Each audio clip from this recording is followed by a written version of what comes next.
Hi there, Chrissy here with you today, and I'm going to show you how to make this shaker card. It's actually a lot easier than you'd think. With a few little tips and tricks, you're going to be making shaker cards left and right, just like I've been. So I'm going to start out, I have a stamp set from the Alleyway Stamps that's called Nessie, and I'm going to use these dies are from Lifestyle Crafts. This one actually came with my Genius platform that I use for die cutting, so I don't think it's sold on its own. This was a special one that came with that, but there's plenty of dies out there that look very similar. You can use any die you want. It does not have to be this one. Cut any type of window you want, square, rectangle, circular, oval, swirly, whatever you want to do, any type of window. So what I do is when I die cut, I always use washi tape or some type of removable adhesive for my die cutting. Even though I have a magnetic platform, I've been burned too many times and my dies do move, so I always adhere stuff down with washi tape. So here I've cut a little piece of clear acetate. You know what, you can actually use transparencies. I don't know if they still sell them at like Office Max or Staples or whatever. I have some old transparencies and that's what I use, or you can even use some leftover acetate from your stamps and do that. So all I'm doing is I had also cut a piece of foam. You can see that's just like the kids craft foam. I had swiped it from my son because he doesn't use it anymore. So there was a whole bunch and he didn't want it. He's older now and he doesn't care, it's not cool. So he gave it to me basically. So I just kind of traced the area and then I cut around it. And I did not come up with this technique myself. I'll give credit where credit's due. Jennifer McGuire came up with this and it makes life so much easier because previously I was using all kinds of like pop dots or foam dots and stuff like that, or foam tape. And this is so much easier to do. So you just want to cut that window so you have enough room there, and it doesn't have to be pretty because it's going to be hidden. And then go ahead and work on the panel of your card. So I'm stamping this cute little sentiment on the front that says you're not alone, and I'm actually going to stamp on the acetate. So really the only thing that's going on the card is the sentiment and then the sequins that I finish it off with. So the actual little Loch Ness Monster guy is going to be on the acetate. So I'm just using an extra strong adhesive. You can do that, or you can even use glue if you want. I've used glue before in the past where you just put any type of white glue, tacky glue, whatever glue you want to adhere things down. I've found that, you know, for the transparency or the acetate, the regular tape runner is perfectly fine. Just when you're using the foam, you might want to use actual glue and not just an adhesive runner, unless you have one that's super, super strong, because you don't want the glitter and the sequins falling out. That would be the worst, to send someone the card in the mail and they open up the envelope and everything's fallen out, right? So here I'm just going to kind of place the little Loch Ness Monster where I think I want to stick him. That's why I love clear stamps.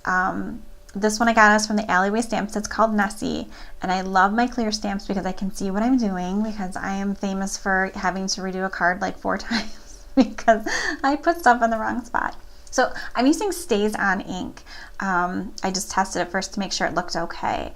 StazOn is so great for stamping on acetate and other like non-paper surfaces. That's what it's made for. That's why it's here. And it takes a little bit to dry, but as long as you're careful, you shouldn't have any problems.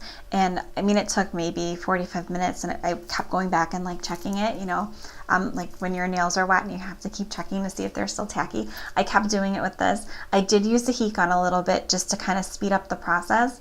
So when I was assembling the shaker part of the card, I wouldn't smear anything. But I mean, it was dry enough. See, there we go. That's like my, you know, is my nail polish dry? So it's perfectly fine. The heat gun did its job, but just be careful when you do the heat gun because you don't want to warp the acetate. That could be really bad. So that's why I didn't use too much. So here I just put a little tacky glue on a scrap piece of paper, and I'm just going to use my finger. You do not have to use your finger. You can use anything, you know, to apply it. Whatever works for you. I know there's all kinds of different like wedges and stuff out there. I just wanted to use my finger. I don't mind getting dirty or inky or sticky. I keep wet paper towels next to me almost at all times when I'm crafting, so it's not a big deal. So then we're just gonna go ahead and apply that foam. And afterwards, I realized I probably should have put the glue on the foam and not the card, right? Yeah, so that's okay. I just wiped up the glue and it's perfectly fine. Even if a little bit of the glitter gets stuck in the corners, not a big deal. As long as the sequins don't, right? But I think I got the glue up enough and the card shakes and everything. I tested it. It was perfectly fine. So there's the front panel. And that's the card base. It's just 4 1/4 by 5 1/2. I make a lot of my cards so they open up like lengthwise and not, like sideways like a Hallmark card would. I usually cut my paper in half at the 4 1/4 and then I score it at the 5 1/2. For some reason, I just really like that look of a card. So I'm using foam dots to adhere the would be the shaker front to my card base, and mainly because there's a foam on there, so I wanted to make sure that it was going to be the same height. So here's a little bit of glitter, some Stampendous glitter. This is the fun part, right, where you just dump stuff in there. And I wanted to go for like a water effect. So I used mainly blue sequins along with that blue glitter. I think I threw a few white ones in there too. So, I wanted to keep that kind of like water look, the Loch Ness, keep that going. So there we go.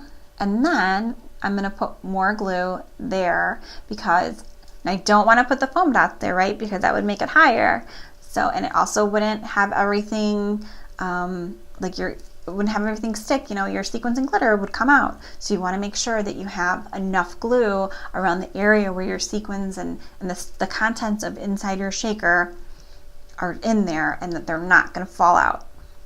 And then the bottom part, do whatever you want. Like I said, I did the foam because then it was the same height. So this is the only kind of tricky part. You can see, like, okay, boom, there. And I tested it, it's fabulous. It's shaken, and I didn't have quite enough glue on there, or maybe I took too long and it dried. Sometimes I'm pokey.